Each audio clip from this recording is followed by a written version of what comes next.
En fin, ahora nos toca ir a lo nuestro, y lo nuestro que es ahora vamos a aterrizar, exacto, y de qué manera, qué batacazo nos vamos a dar, porque vamos a hablarles, fíjense ustedes, de esa querella que está ultimando la Fiscalía. En realidad no es la Fiscalía General del Estado, es la Fiscalía del Tribunal Superior de Justicia de Cataluña.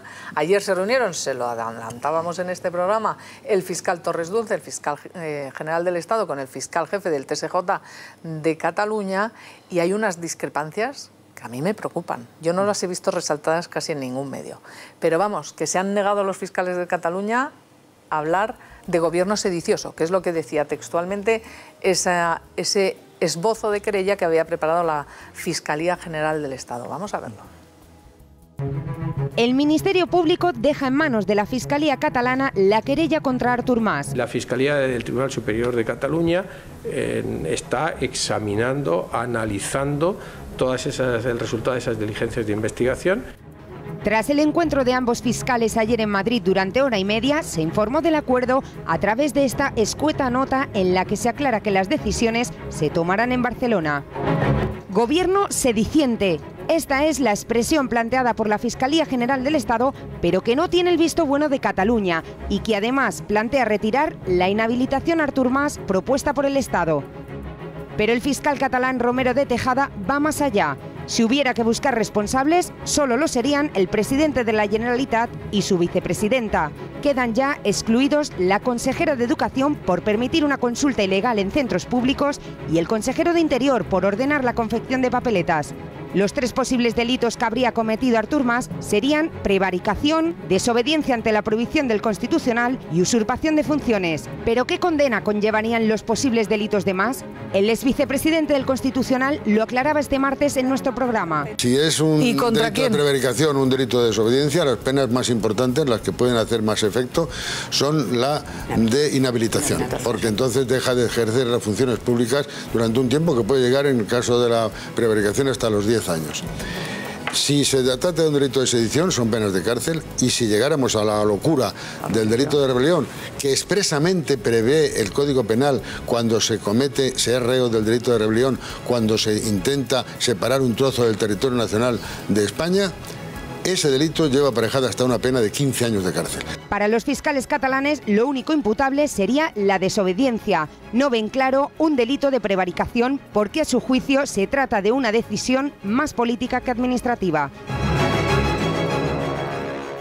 Bueno, y ante esta cuestión, porque puede estar al caer, ya veremos lo que tarda la Fiscalía del Tribunal Superior de Justicia de Cataluña en ahormar esa querella.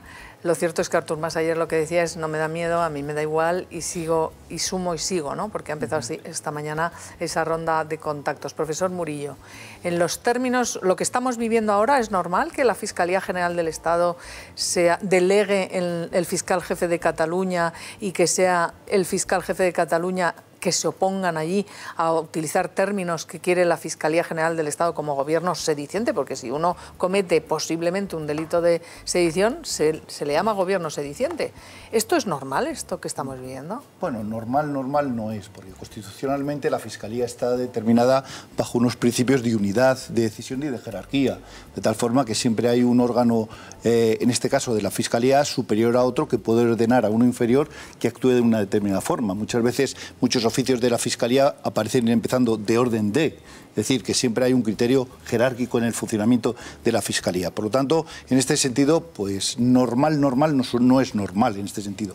Lo que sí ocurre, yo creo que en este caso la Fiscalía lo que haya sido es delegar en la Fiscalía de Cataluña, ante el Tribunal Supremo de Cataluña, pues las funciones de la persecución, en su caso, de los hechos delictivos, porque quien puso en marcha todo el procedimiento para recabar la información y solicitó a los Mossos de Escuadra que hicieran los informes previos y perceptivos que hay, fue la Fiscalía ante el Tribunal Superior de Justicia de Cataluña, con lo cual lo lógico es que por su ámbito territorial sea la Fiscalía de Cataluña quien lleve a cabo este procedimiento de la posible querella o interposición de la querella ante el Tribunal Superior de Justicia, porque a las personas a las cuales le pueda afectar están pues amparados o garantizados por este principio, tienen este aforamiento especial ante el Tribunal Superior. Bien, y la cuestión que se está dirimiendo ahora es que, o que por lo menos sabemos y que se filtra a los medios, es que Hemos visto aquí que nada menos que un vicepresidente del Tribunal Constitucional, Ramón Rodríguez Arribas, hablaba de los posibles delitos. Estamos hablando de delito de malversación de caudales públicos, de desobediencia, de prevaricación, de sedición. Y decía, y si siguieran y persistieran en la ruptura de una parte del territorio, llegaríamos a la locura, él lo decía, del delito de rebelión. Pero lo que se nos está contando es que muy probablemente se quede en un par de delitos y que y dejan fuera hasta la malversación. ¿Esto qué le parece? Pues el problema es que, primero, como toda acción de la justicia, hay que determinar qué tipos penales hay. Y eso es bastante complicado, en el sentido de decir dónde entra el tipo penal correspondiente, ¿no? Entonces, un delito, por ejemplo, de malversación de caudales públicos, normalmente implica que tiene que haber un lucro. Un lucro tanto para la persona que lo emite como la persona que lo recibe, ¿no?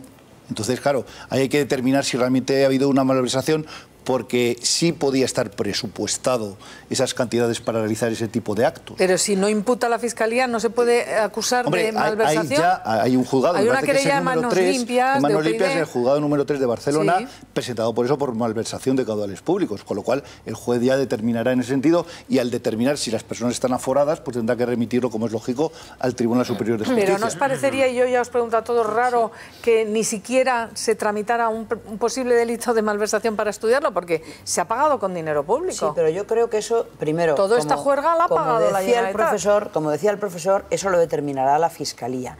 Pero a mí me da la impresión... ¿No te parece raro que no se estudie? La impresión que me da es que a estas alturas del partido, y es más, yo añadiría de mi propia cosecha, me parecería bien, es que alguien desde el Gobierno, razonablemente, pueda querer echar un poquito de agua al fuego.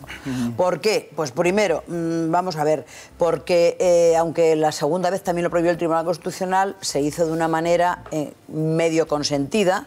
Luego hemos sabido de reuniones que había habido a tres de convergencia con el PSOE y con el PP, vamos, con el Gobierno, con un representante del Gobierno, y sobre todo lo que yo le preguntaría al profesor es si es normal, al margen de todo esto, que antes de que la Fiscalía moviera ficha, Alicia Sánchez Camacho, presidenta del PP de Cataluña, de repente anunciara lo que iba a hacer la Fiscalía. Una cosa es que la Fiscalía tenga una relación jerárquica con respecto al Gobierno, y otra cosa es que la presidenta de un partido político sepa ya lo que va a hacer el fiscal. Esto a mí me ha parecido bastante sorprendente. No, en primer lugar, la Fiscalía no tiene una dependencia jerárquica del Gobierno, porque actúa con el principio de imparcialidad. Es decir, lo nombra el Gobierno... Vale, pero en fin, sí, bueno, no son los vamos a decir, el principio de imparcialidad. Luego la práctica se puede utilizar en ese sentido. Entonces, primero, el principio de imparcialidad en ese sentido. Segundo lugar, el que se diga que tiene que actuar ya directamente, pues me parece una injerencia. No puede ser. Es decir, la Fiscalía actúa en relación de defensa de la legalidad. De la legalidad que está en ese momento. Sino va a actuar y va no sé qué. No, el problema es que, como ocurre en todo hecho... Se sorprendió la propia Fiscalía. Sí, yo también creo que también... De hecho, le paró los pies a Camacho. Es que vamos... Salieron a pararle los pies. Hombre, y ayer en la comparecencia también se dijo... responsabilidad de ella. Rajoy también puso mucho énfasis en que el Gobierno, que la Fiscalía está en un sitio y el Gobierno está en otro. Lo que pasa es que la pregunta que muchos nos hacemos es, ¿debería haber actuado la Fiscalía? ¿Había elementos para que la Fiscalía ordenara, por ejemplo, la actuación, el retiro de las urnas? ¿Había elementos? ¿La pidiera el juez? El problema es que la Fiscalía no puede instar eso, sino que se instó a determinados jueces para que prohibieran eso, y dijeron que no había causa suficiente, motivo suficiente para que actuaran las fuerzas de orden público en cerrar los colegios o las urnas o retirar las urnas. Es decir, que lo que tiene que ejecutar la acción y, por lo tanto, ordenar, en este caso a la Policía Judicial o a la Policía, serían los jueces, no la Fiscalía. Y también lo citaba ayer Mariano. Me gustaría que viéramos, perdóname, Carmencho, porque también lo citaba ayer Mariano Rajoy, me gustaría que viéramos cómo precisamente invocaba Mariano Rajoy ayer el principio de autonomía por el que se rige la Fiscalía. Y además debo decir, es que yo no doy órdenes a la Fiscalía. Bueno, pero el Ministro de Justicia sí. Que el fiscal tiene unas competencias que son las que dice el artículo 124 de la Constitución, que el fiscal actúa con autonomía y que yo no soy nadie para decirle lo que tiene que hacer, ni nadie es nadie para decirle lo que no tiene que hacer. El Gobierno ha tomado sus decisiones con proporcionalidad. Probablemente a algunos de los organizadores de lo que ocurrió el domingo en Barcelona les hubiera gustado otro tipo de fotografías. Bueno, Víctor, es muy injusto proporcional y autónomo, proporcional al gobierno y la justicia. Que cuando la actuación de la Fiscalía va en la línea de lo que necesita y quiere el gobierno, digamos que está obedeciendo órdenes jerárquicas, porque lógicamente tanto el gobierno, que creemos en la honorabilidad de todos los gobiernos, el anterior y todos, y la Fiscalía buscan el interés general de los ciudadanos españoles. Entonces es lógico que exista esa coincidencia. Torres, yo estoy convencido, y además lo digo donde haya que decirlo, conociéndole, Torres Dulce no aceptaría una llamada del gobierno para decir, tienes que hacer esto. No lo aceptaría de ninguna de las maneras, ni en un sentido para presentar una querella, ni en otro para no presentarla. Recordar el caso, por el tema de la ascendencia jerárquica, recordar que Torres Dulce ya cesó a un fiscal de Cataluña, a Martín Rodríguez Sol, porque había hecho unas declaraciones en las que decía que el pueblo de Cataluña tenía derecho a votar sobre su autodeterminación. Es decir, llueve un poco sobre mojado aquí, ¿no? Porque este fiscal ya lo ha elegido él. En la querella que se presume que va a hacer el fiscal del Tribunal Superior de Cataluña, se echa de menos efectivamente a Irene Rigau, a Espadaler, el consejero de Interior, pero se echa de menos también a Francesc Homs. Homs ha cogido públicamente el teléfono y ha llamado a ciudadanos de Cataluña promoviéndoles al voto y pidiéndoles el voto. El hecho de que esto solo quede en Artur Mas y en su vicepresidenta es sorprendente, pero que no entre en esa querella Francesc Homs me parece ya tremendo. Y por último, pero fíjate Víctor, sobre esa cuestión, también Ramón Rodríguez Arribas nos decía, evidentemente los partidos no delinquen, pero decía que las personas sí, y que también Oriol Junqueras y todo responsable político que haya desobedecido las órdenes absolutamente explícitas del Tribunal Constitucional, que haya hecho uso también han podido delinquir, y de eso ya se ha producido. Y por último, si solo hay una acusación de desobediencia, si fuera así, porque estamos hablando de hipótesis, pero si solo hubiera una acusación de desobediencia, he leído esta mañana que en algún medio apuntaban a que a lo mejor no pedía la querella del fiscal la inhabilitación. ¿Cómo se puede acusar de desobediencia sin pedir la inhabilitación, que es el delito que castiga la desobediencia? Eso puede ser. Y inhabilitación. O sea, lleva los dos tipos. Entonces es imposible, eso no podría ser así, Lo que se puede pedir es la pena mínima, que son 6 meses. De inhabilitación. Multa y 6 meses de inhabilitación. ¿Y la inhabilitación se cumple? Quiero decir, durante 6 ¿debería meses cumplirlas sí o sí? Claro. O sea, no hay un periodo de a veces es un tipo de inhabilitación especial para ostentar cargo público. En ese caso, sí.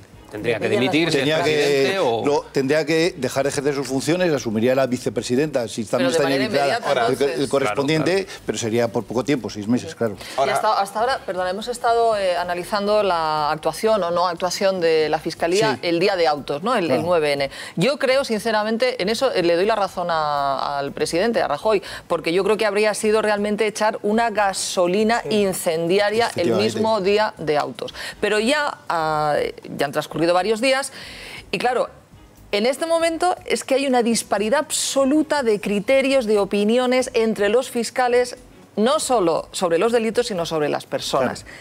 Y discrepan incluso a estas horas de si hay suficientes indicios de delito como para completar las diligencias. Y que yo le quiero preguntar, profesor Murillo, su opinión.